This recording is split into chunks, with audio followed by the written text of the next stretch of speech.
Good afternoon, everyone. I'm Jim Rooney, President and CEO of the Greater Boston Chamber of Commerce. And on behalf of the entire Chamber team, we hope, as always, that those of us joining here today are doing so feeling safe and healthy.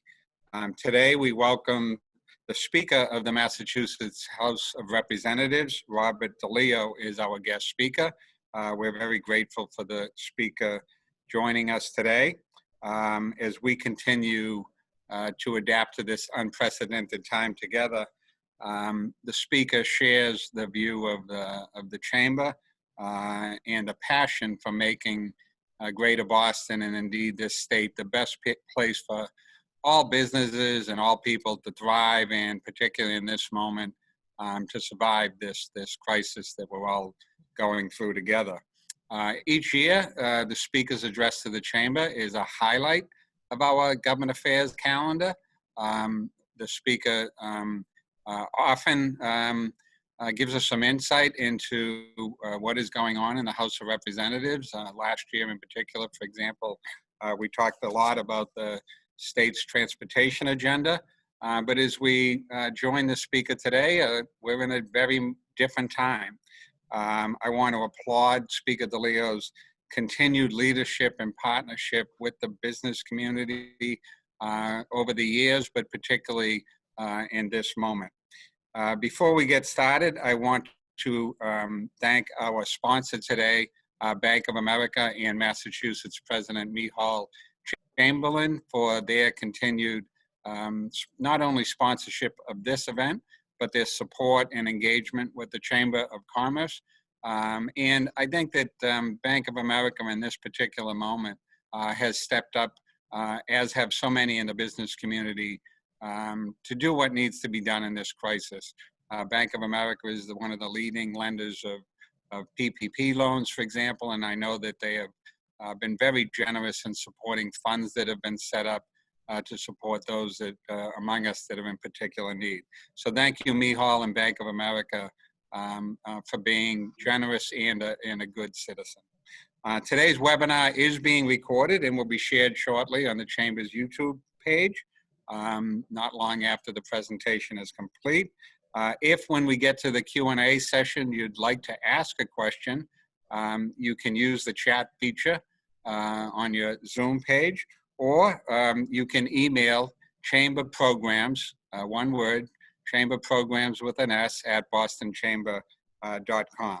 With that, it's my pleasure to introduce our speaker today, the Speaker of the Massachusetts House of Representatives, Robert DeLeo, who is now in his 6th term as House Speaker, having served the Commonwealth for over 2 decades, representing the town of Winthrop and a portion of the city of Revere. Under Speaker DeLeo's leadership, the House has passed nation-leading legislation relating to early childhood education and care, fighting the opioid crisis, economic development, gun safety, veterans benefits, criminal justice reform, clean energy, and protecting civil rights for all. He has an impressive academic resume, but most impressive is a graduate of Boston Latin School. Please join me in welcoming the Speaker of the Massachusetts House, Robert DeLeo. Thank you very much, Jim. And first of all, thank you to Micheal and the folks of Bank of America for each and every year being so kind to sponsor my remarks. And thank you, Jim, for putting this together. And I also want to mention to all folks who may be watching and listening and whatnot, the unbelievable job that you have done, whether it's through so-called normal times or the times we are going through right now. You have been an unbelievable advocate, I can tell you, with me, relative to the issues that are facing us as a Commonwealth, and your insight is always greatly appreciated, so thank you for that. Right now, we all know that we are doing things a bit differently here in Massachusetts, and I'm grateful to have this opportunity to speak to you right now, even if it is remotely. We have had to pivot and adjust to this reality. I'm proud to be able to continue this great annual tradition of speaking to you. Finding ways to incorporate our traditions and perform vital functions while addressing new challenges is something we are all doing. When the pandemic struck, the House took prompt action to pass emergency legislation to address key needs of municipalities, provide flexibility on the MCAS requirements, give relief to tenants and homeowners, allow remote notarizations. I'd like to mention Jim's particularly involvement with that issue. It was great to receive a call from him sometimes every day, at least every other day, including weekends, to see that we would get that passed. And create new tools for restaurant owners, such as allowing takeout alcohol. We've had to refashion the practices of our institution to hold the first ever remote House formal session, excuse me, in almost 400 years. Moving the tax deadline required a special borrowing measure and a formal vote. Employing the ingenuity that our institution is known for, we figured out how to do it while prioritizing public health and meaningful access for House members. Likewise, I'd like to take a moment to express my sincere appreciation to Governor Baker and my partner in the legislature, Senate President Spilker, for their leadership and collaboration during these difficult times. None of this is easy, but it is necessary. I'm grateful to my colleagues in the House for their steadfast work and energy during this crisis. I salute them for their efforts during this incredible, difficult time. When new challenges seem to crop up on a daily basis, I especially want to thank all of our essential employees, our first responders, our grocery and cleaning workers, public safety workers, and medical personnel especially. These are the people who courageously make sacrifices to help heal others. This week, the governor announced the administration's plan for reopening Massachusetts.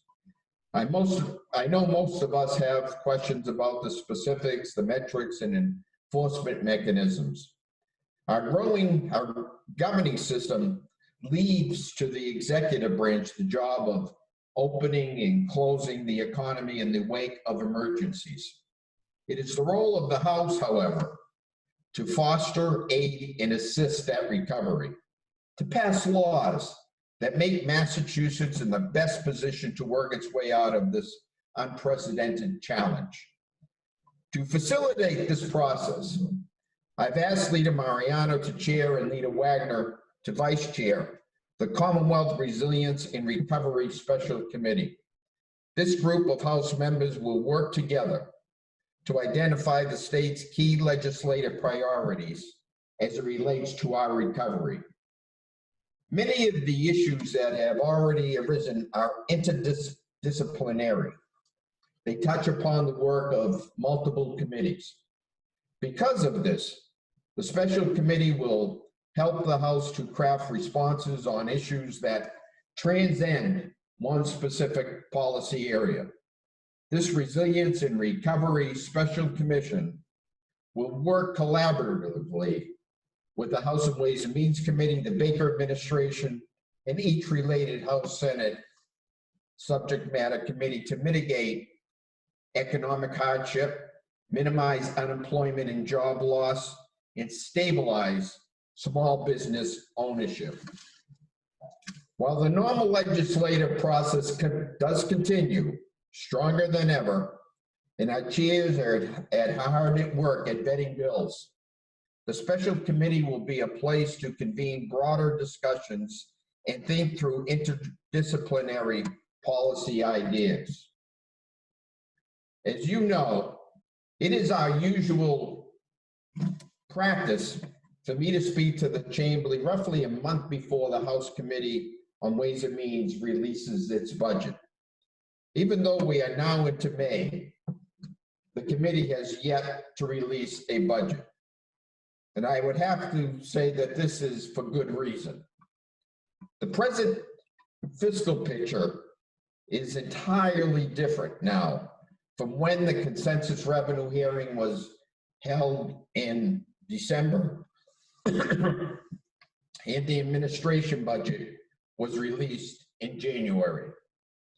In April, experts at the Ways and Means Economic Roundtable provided estimates of potential revenue loss of anywhere from $2 billion to $6 billion.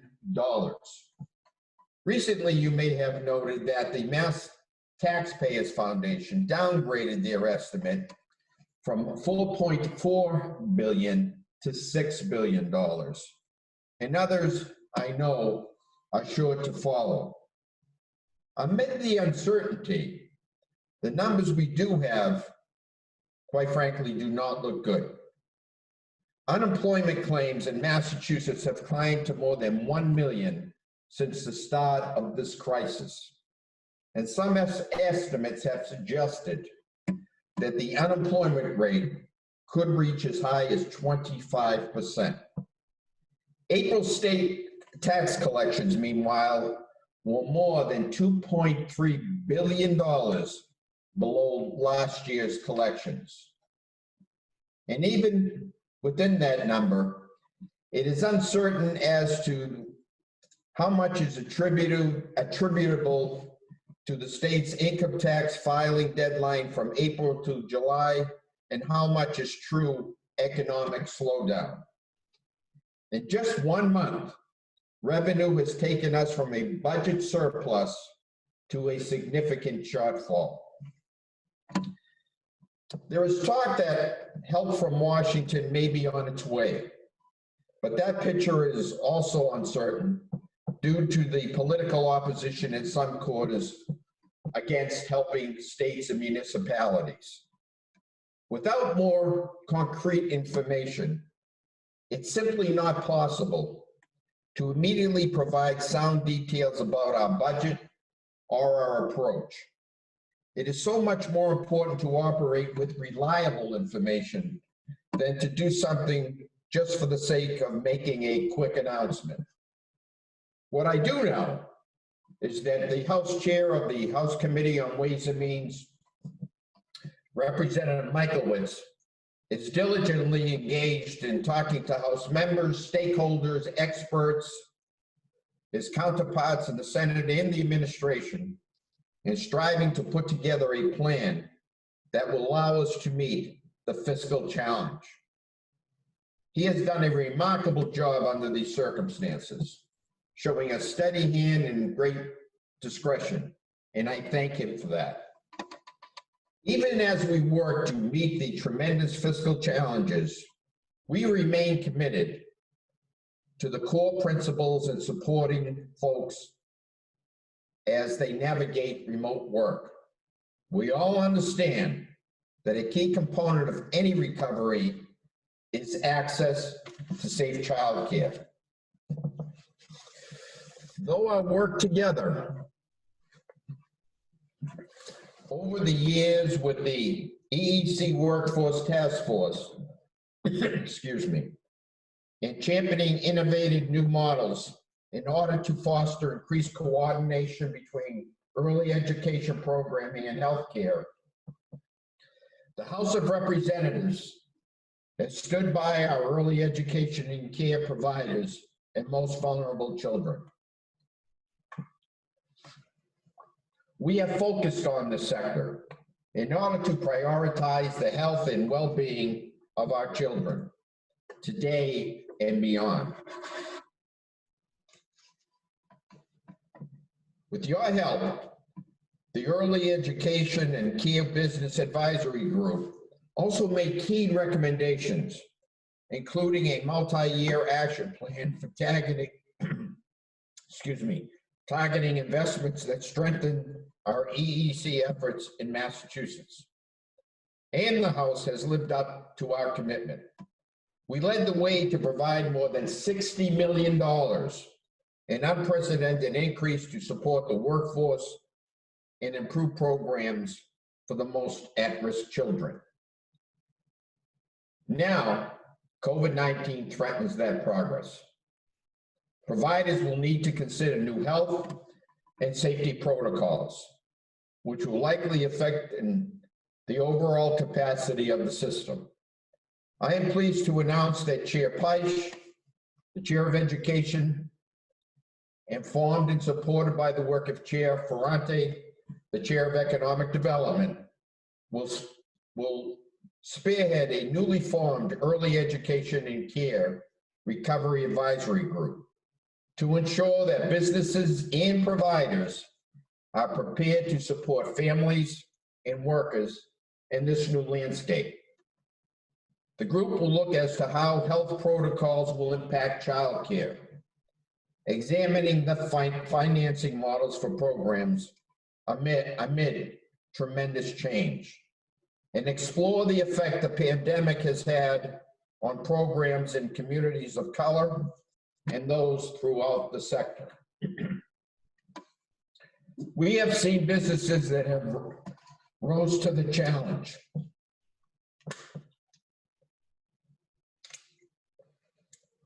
Such as the Eastern Bank Foundation, which is donating $2 million to support the needs of its local providers.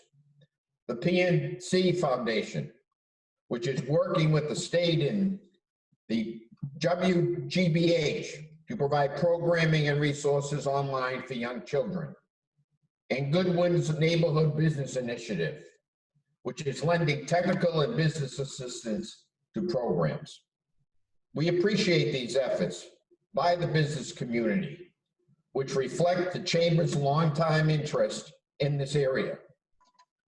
But stronger business leader engagement and a commitment of actionable coordination with the business and early child care community is crucial to the Commonwealth's reopening efforts and successful recovery. Likewise, I welcome the interest of the Senate President as the budget process approaches. Just as employees need to understand how the pandemic is changing childcare, they also need to have a sense of how it will affect their transportation options, including access to safe and reliable public transportation. It may seem like years ago now, but this session, the House was proud to take bold action to raise much needed revenue for our transportation system. Many warned me that a tax vote would be politically difficult, but the House has never shied away from tough decisions or heavy lifting when action is necessary. I am proud of the work of our team on this one. Chairman Michaelowicz, Leader Mariano, Chair Strauss, and Chair Cusack, all of whom had spent months hearing from members and stakeholders, excuse me, to build a plan that worked for the entire Commonwealth. And its residents and employees with diverse needs. And the overwhelming vote and support of the plan reflected the strong agreement by colleagues that this was the right thing to do. We all know what happened. About a week later, the ground shifted under our feet. The pandemic led to an historic drop in ridership on public transit and a vast reduction in traffic congestion almost overnight.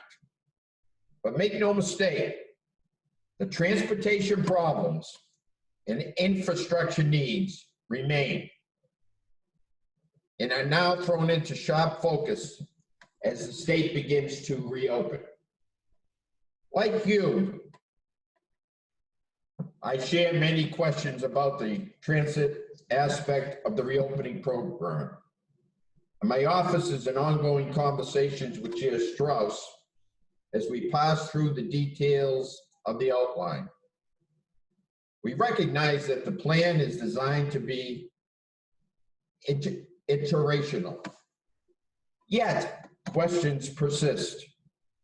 with schedules changing along with the administration's phases.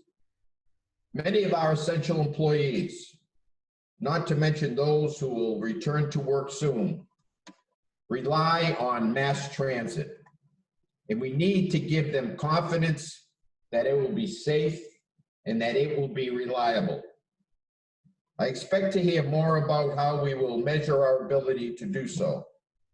The additional actions that will be put in place as ridership begins to rebound and service increases to ensure compliance with social distancing requirements.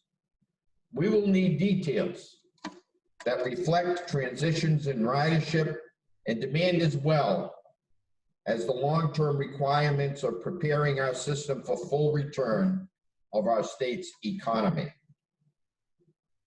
Given that uncertainty, we will work with Chair Strauss as we focus on the T's efforts to have a workable system amidst a public health crisis. We know that we can't take our eye off the ball when it comes to capital planning and long-term revenue plan. Our plan now awaits action in the Senate, while the focus is now on the timing and implementation of changes. The House is committed to a thoughtful strategy for the long-term needs of our transportation system. Central to our economic recovery will be the prospects of small business. No corner of that sector has been more affected by the pandemic than our restaurants. Even before the pandemic, supporting restaurants was a concern of the House. Last year, we announced the Restaurant Promotion Commission, an entity created in our House budget. With the help of Chair McMurtry, that group was ready to release its plans in March. Then COVID-19 upended everything. Given that, the Commission's mission is more vital now than ever. We will repurpose this group as the Restaurant Recovery Commission to provide a voice for restaurants as they can confront the challenges of social distancing and life under the weight of COVID-19. Chair McMurtry has already made us aware of the immediate need, of one immediate need, I should say, and we are fortunate to have Chairman Michaelwitz's guidance and institutional knowledge of Chairman Chan. To accommodate more customers safely, restaurants would like to alter their existing licenses to permit the sale of alcohol outdoors. We will work with the chairs, the local authorities, and the Alcoholic Beverage Control Commission to find a solution. In the short term, we also have heard from many restaurants who are struggling with the meals tax. They have asked that the state waive interest on late payments. Just as we were sensitive to the needs of tenants and homeowners amid the pandemic-created downturn, it's important for us to work with our restaurants. So when this is over, we will have healthy businesses who are able to provide jobs for our residents. As we take the long view of the crisis, we have been battling. We have faith in our state and its foundational industries, such as manufacturing. Whether it was during the days of the shoe factories and mills at the foundation of the industrial age, computers and defense work post-World War II, advanced manufacturing in the wake of the 2008 economic downturn, Massachusetts has always played a key role in the national and world story of manufacturing. The House of Representatives has been proud to be part of that storied history, and we will be proud to lead in the future. When challenged, Massachusetts manufacturers have always answered the call.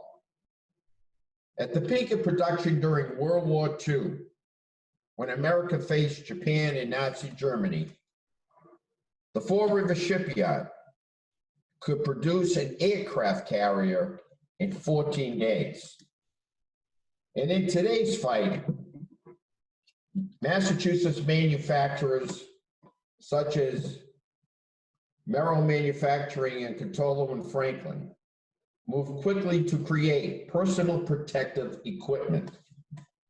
In that endeavor, they worked with the Massachusetts Manufacturing Extension Partnership.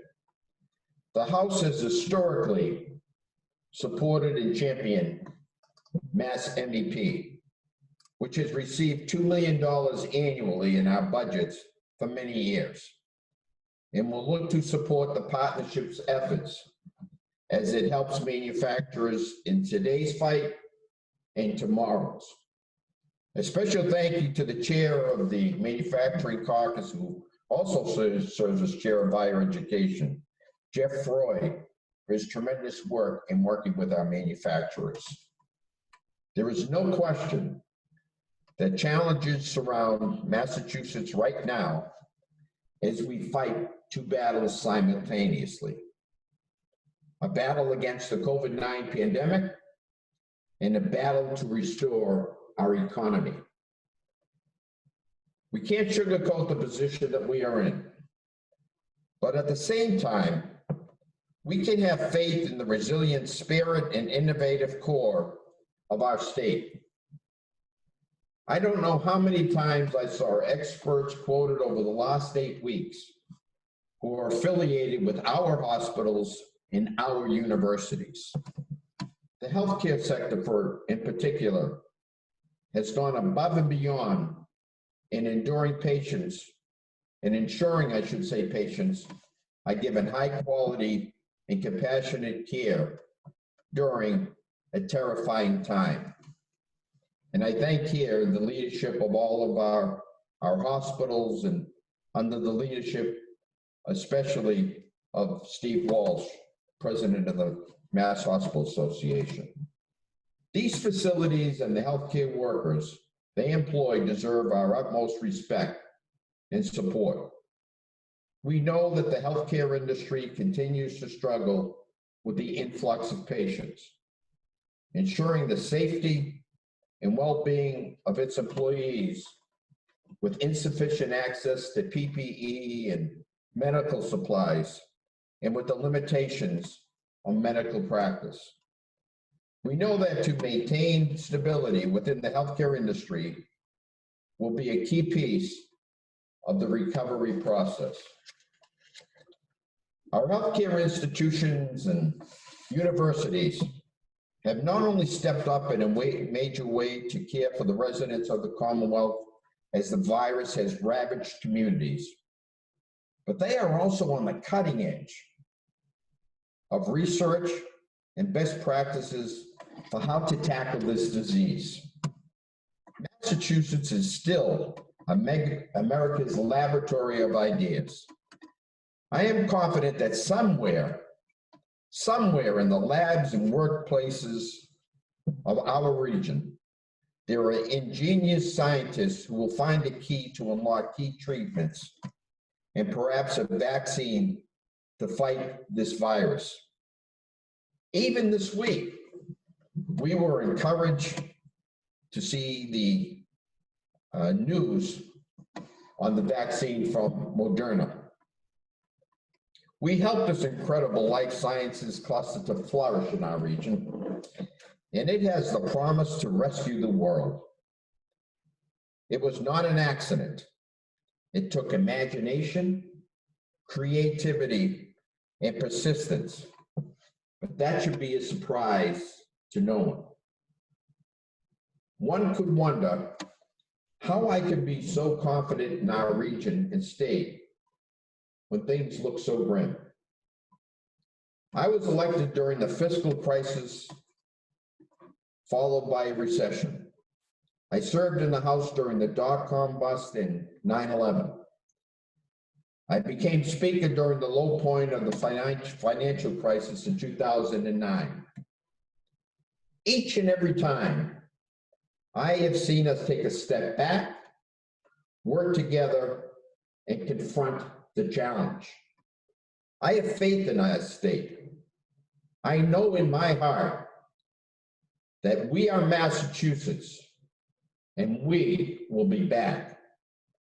I just want to also mention today, as we approach our Memorial Day weekend, and Memorial Day obviously on Monday, I would ask God to bless the Commonwealth of Massachusetts, and may God bless the United States of America. Thank you very much.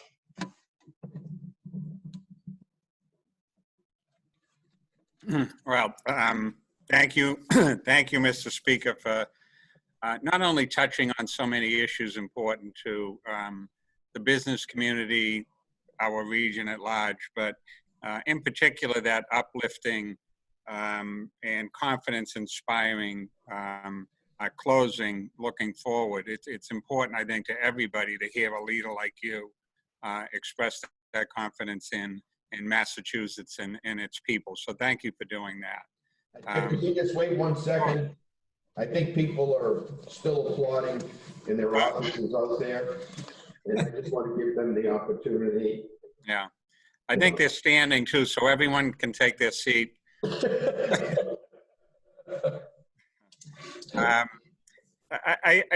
also want to recognize that, since I've known you and throughout your legislative career, that, you've been a champion, an outspoken leader on issues of childhood safety and care. You mentioned the task force or the advisory group and the looking forward group. I know our friend J.D. Chesloff from the Massachusetts Business Roundtable is on the call. And I just want to say, and I know J.D. shares this, that the business community is with you on that. I mean, we view early childhood education and care as a critical component of our economy. And I just want to let you know we're there as you think through, and you're in the recovery advisory group that you announced today gets to work. You can call on us.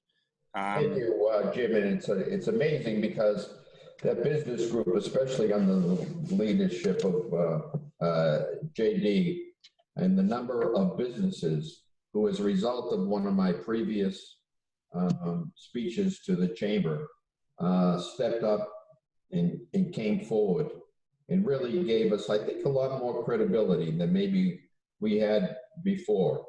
And maybe more access to people to understand how important childcare is.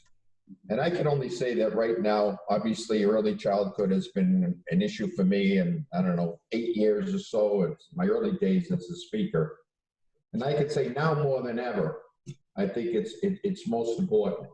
Because if we're going to talk about putting people back to work, and we're going to talk about the recovery of the economy, childcare, early education, I feel anyways, and I think is going to play an important part. I look at that. I look at also the fact, as I mentioned earlier, and sorry to repeat myself, but in terms of what's happening with transportation, I know that, again, that was an issue that I brought first right before the Chamber of Commerce as one of the items that we had to address. But again, now more than ever, and you've got your history relative to your other hat as a transportation head some years ago. I think both of these play important parts, and that's why I value the relationship and the input that we receive from the business leaders from throughout the Commonwealth. Let's stick with transportation for a minute. As you know, you mentioned that the House had already done a lot of work, led by several of the chairmen on a transportation revenue reform package. There's some pending kind of issues, transportation bond bill, the T's Fiscal Management and Control Board set to expire in June.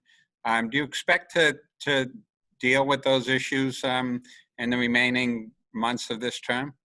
Yeah, first of all, I've been a major supporter of the control board, or a supporter of the control board. I felt that they have done a good job when we started this whole road down, addressing some of our financial issues and issues relative to the T.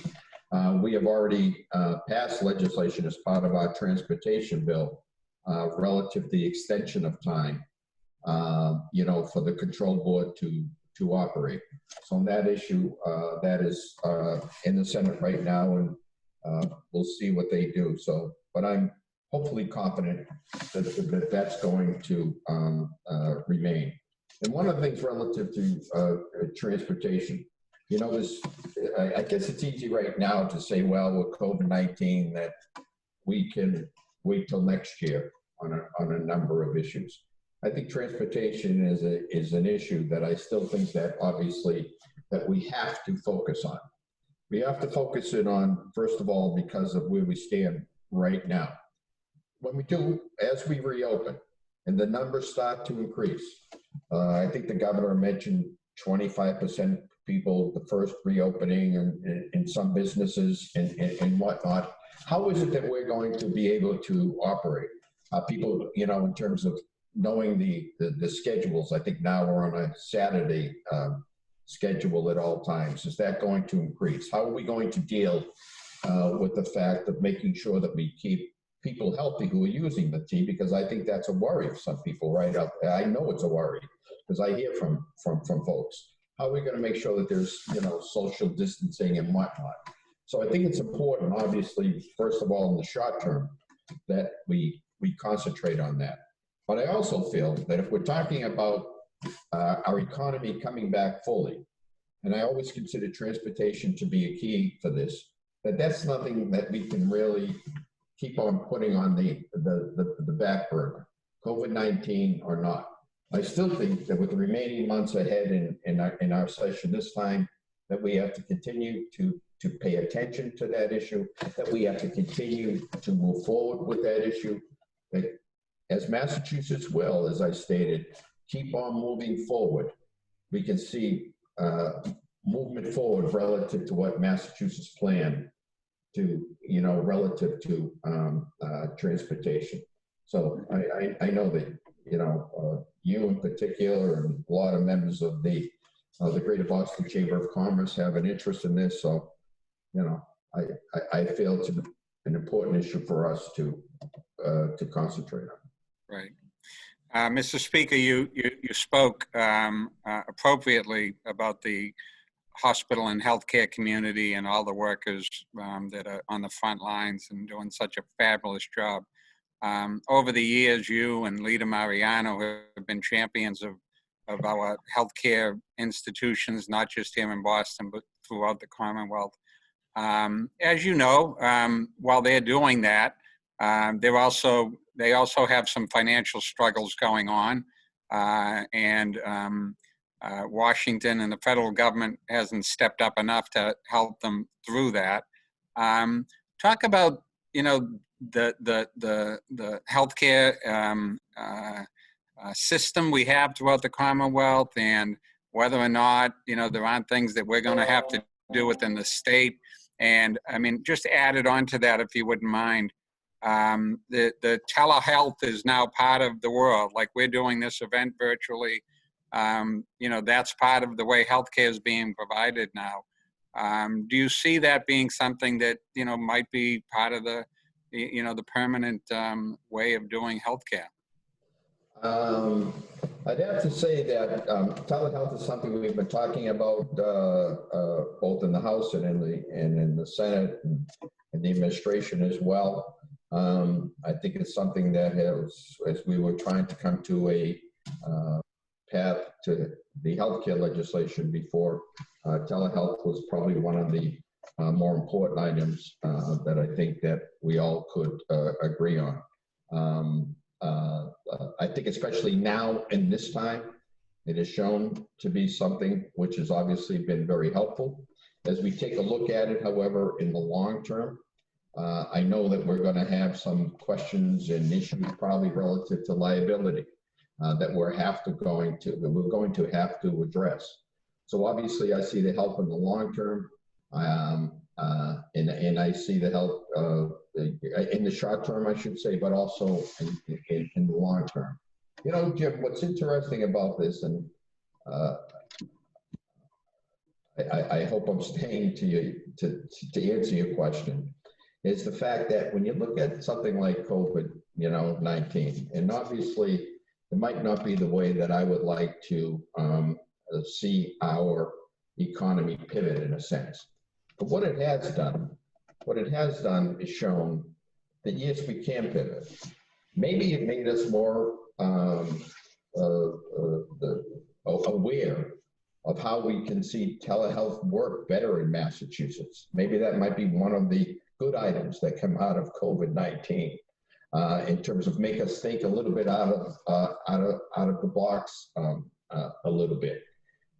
You know, whether it's through medicine, the production of PPEs that we've seen that weren't done before by people who were doing other forms of manufacturing. But I will say I have spoken to folks from the community health centers to the smaller hospitals to the larger hospitals, and yes, you're right. This is going to require some assistance. All of their efforts have really been focused on COVID-19. Now we know, hopefully, as things hopefully progress, most importantly, and people are getting healthier and stronger, that they can go back to the usual care that they provide. Usual care meaning that people who may have put off appointments or people who maybe were cared for on a regular basis who may not want to go into the hospital. Elective surgeries have been put off for a period of time. You know, that hopefully that's going to get us back on track. But in this city or in this state, where I think that is the epicenter of medical science and life sciences and the like, and besides providing the best of healthcare, I think probably in the world, and providing also for the many jobs that they provide, we have to make sure that all these facilities are protected, and something that we have to watch very carefully on. No, I would second that, Mr. Speaker. You mentioned the issue of liability in the medical setting. As we're reopening, that liability question is coming up in a number of places, whether it's in higher education, reopening our colleges and universities, small businesses that are already struggling. And, you know, they have guidance now from both the federal government and the state about, you know, the things they have to do to reopen. But even in the best of circumstances, where the university does everything right, the hospital does everything right, the small business does everything right, something could happen. And on their minds is this question of liability. And, you know, no one wants to put a worker in jeopardy. No one wants to see anything bad happen. But at the same time, some of these small businesses are one lawsuit away from not being able to open their doors. Do you see any appetite for thinking about the liability questions that hospitals and colleges, universities, businesses will face as they reopen? Yeah, I think that whether I see an appetite or not, I see it coming. In terms of what's going to be happening. It's funny, I was just happened to be talking to a lawyer on another issue, nothing to do with this, on another issue this morning, and you know, they were mentioning that they see in terms of the future, in terms of what may be happening, especially with COVID-19 and liability issues that may occur. You know, right off the bat, one of the first items, again, I think that was an issue that you had focused on as well, was the liability relative to the medical profession during COVID-19. When you take folks who may be specialists in another field and assign them to take care of this dreaded, disease, people become very nervous in terms of what liability issues, but may be ahead. I would say that relative to other issues that may arise, and I think there are probably liability issues out there that you and I may not even be thinking about right now. Because I have found, as I get up each and every morning, there are things that people bring to my attention where I say, oh my God, I never even thought of that one. And that's something that we have to concentrate on. I think that we will probably take a look at those on a case-by-case basis, depending upon the particular liability issue. But I think, like it or not, this is going to be one of the aftershocks, shall we say, in terms of what goes on with, hopefully as we get out of the concern with COVID-19. Yeah, and I know that you and I share the belief that, bad actors, willful negligence, none of that should be protected. If there's rules to be followed and there's a way to keep people safe, let's do it. And no one wants anything permanent or that will protect people who aren't doing the right things. And I just want people to know that neither one of us think that would be part of the equation. As a matter of fact, you and I think, had that conversation as we talked about changing the law to relative to medical liability. The only real concern that I had was to make sure that it dealt with COVID-19, and that those folks, or the so-called bad actors that you talk about, do the wrong thing, so to speak, or aren't doing the right thing. That they couldn't hide behind a law such as that. Right. You brought up the fiscal challenges, and I do want to take the moment to underscore your praise of Ways and Means Chair Aaron Michaelwitz. He's done a fantastic job. And I think, in addition to being able to, know his way around the numbers, his willingness to listen, take input from all quarters, and try to, solve very complex issues, I think he's done quite skillfully. So hats off to Chairman Michaelwitz. So, with the crisis, and you said, a deliberate approach, an informed approach, waiting for information, I guess a couple of questions. What's your thoughts on the appropriate use of the rainy day fund in this moment? And, given the timing, this is a legislative session set to expire on July 31st. Do you think it'll be necessary to extend that? That's a great question. Jim, and I think it's obviously one of the top issues that we're dealing with. As I stated earlier, right now, as we approach probably June 1st, we'll be coming into the home stretch, hopefully getting a budget on the governor's desk so that we can begin July 1st. And now we find ourselves in a situation where we haven't even completed a budget period, and rightfully so. I think, first of all, one of the things I wanted to make clear with folks was the fact that it's difficult when many folks are looking for estimates in terms of how bad is the shortfall. As I mentioned earlier, there are now those who testified only a month ago that the shortfall will be $4 to $6 billion. Who are now saying, oh yeah, at the very least $6 billion. And I have felt that until we get a feel or our hands around what that figure is, it's very, very difficult to do a budget because I rather base that budget on good information than a guesstimate. And a guesstimate where I take out the word estimate and it's just strictly a guess on my part or Aaron's part or anyone else's part. So what I would see at the very least, obviously, is probably a 1/12 budget on the horizon for the month of July. We're almost into June. And whether that could be extended or not, we'll have to see. I think what we'd like to do, obviously, is to complete that process whenever we can on good figures relative to the rainy day fund. I had mentioned very early on that I would be willing to tap into the rainy day fund because I look at this as a true crisis that we work on. The rainy day fund has been something which has been important to me, as you know, since my days in Ways and Means, and I've always considered it to be important for the fiscal health of Massachusetts. I think it's important, especially because of the fact of our bond rating, which, you know, maybe to the folks who are watching here today may be a little more interested, but to other folks, they're probably not as interested in it. But it helps in the long run, you know, save some money on behalf of the Commonwealth. So I'm willing to tap into that, but I'm not willing to tap into it to the point where it could affect the bond rating of the Commonwealth of Massachusetts.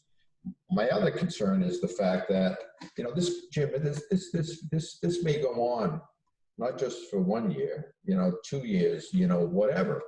So that that may look like, you know, a lot of money, you know, right now. And again, I'm very, very proud of it. But we have to make sure that we keep that stabilization fund / rainy day fund healthy, not only for the coming year, but for the years ahead. There are those who are probably going to state, well, let's just go back, let's just fill all the gaps with the 3.5, spend all the 3.5 billion, this is what it was for.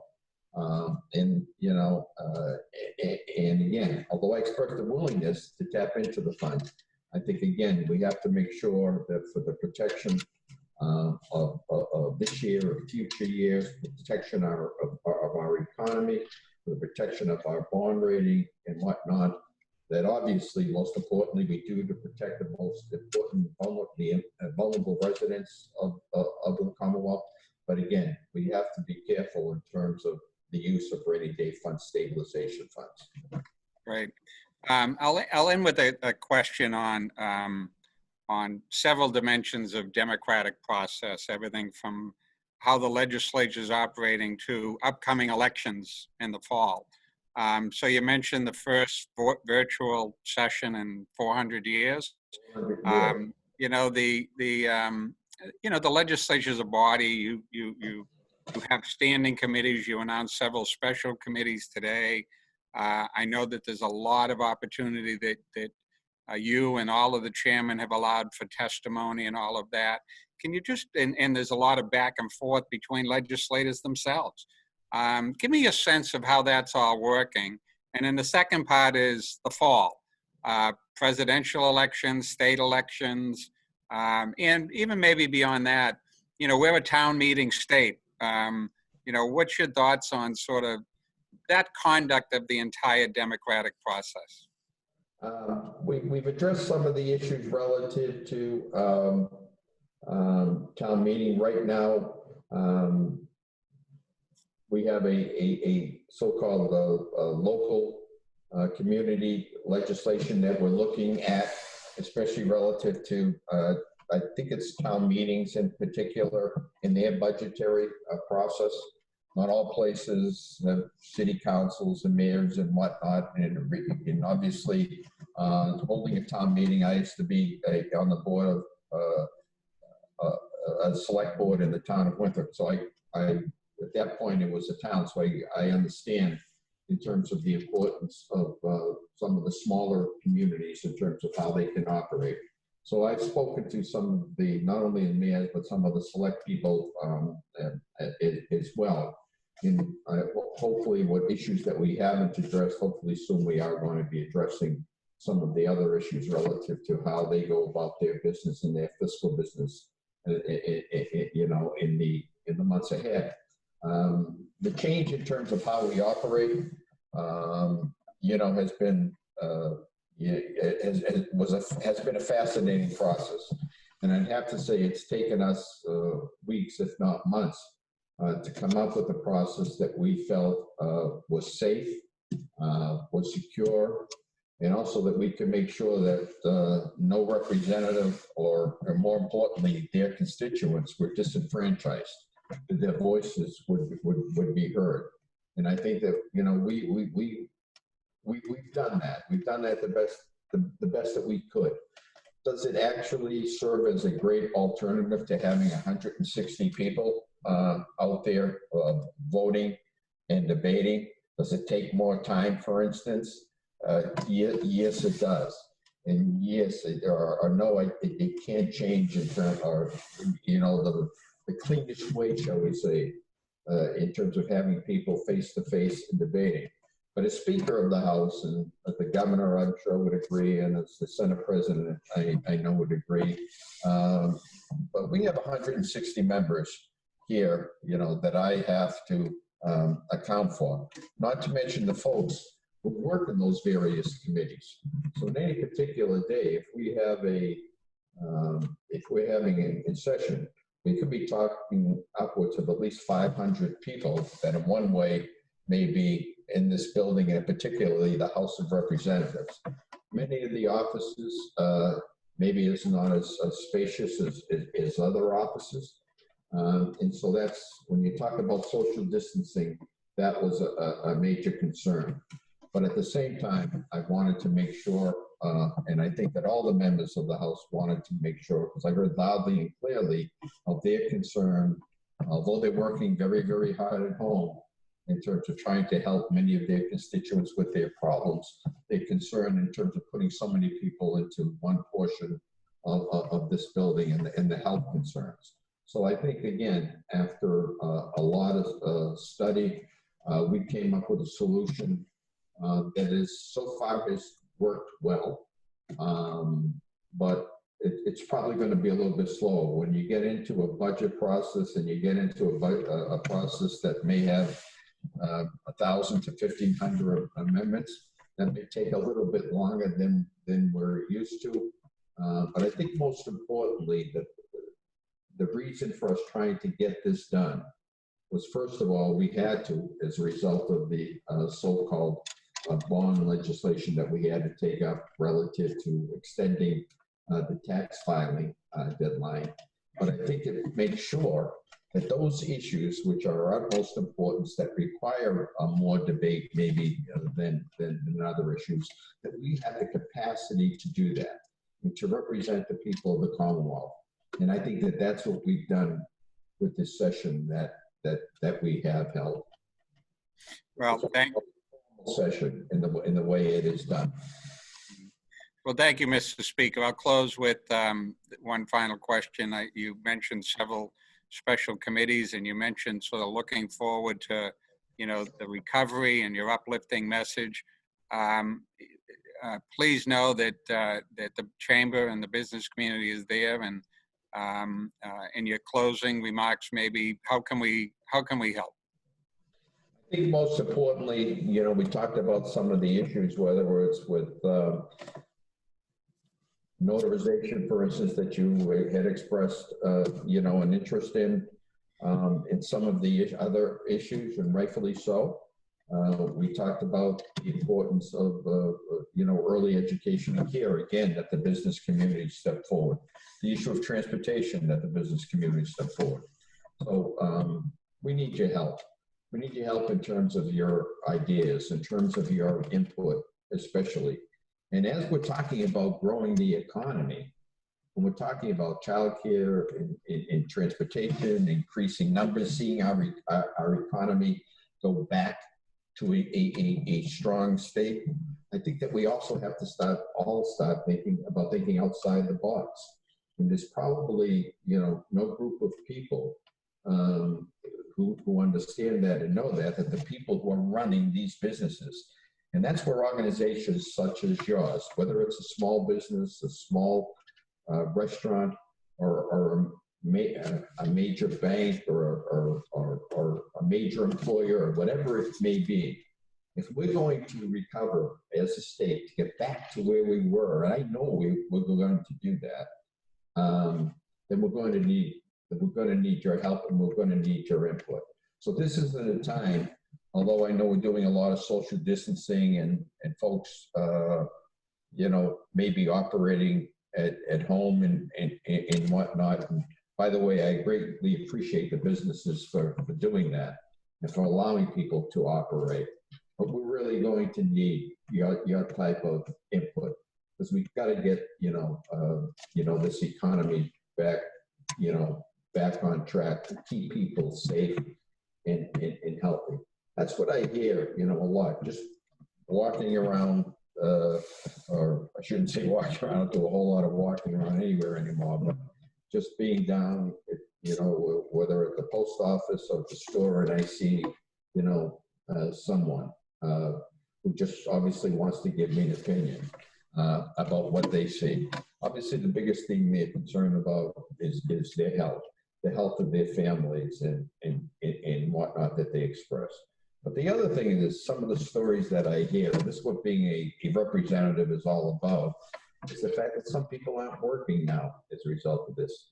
I should say some, a lot of people aren't working now as a result of this. Some people may have lost their jobs. Some people want to, get back to work. Some people are concerned about how they're going to be able to feed their families. The other thing, Jim, to note is the fact that the increase of the number of folks who are now using our food pantries throughout the Commonwealth has increased dramatically. And that should really tell us something in terms of the needs of the people of our Commonwealth. So I think that you giving us input in terms of how we can best get people back to work, maybe at the beginning, whether it's remotely, and how we adjust to that, I think it's so important. And again, I would ask any of the folks who are watching, listening, or whatnot right now, and especially you as their leader, to give us some ideas in terms of how we can, better do things. I don't claim to be the guy who can corner the market of every great idea that may come out of the State House. But I think working cooperatively and working with each one of you, as I stated earlier, we're going to make it.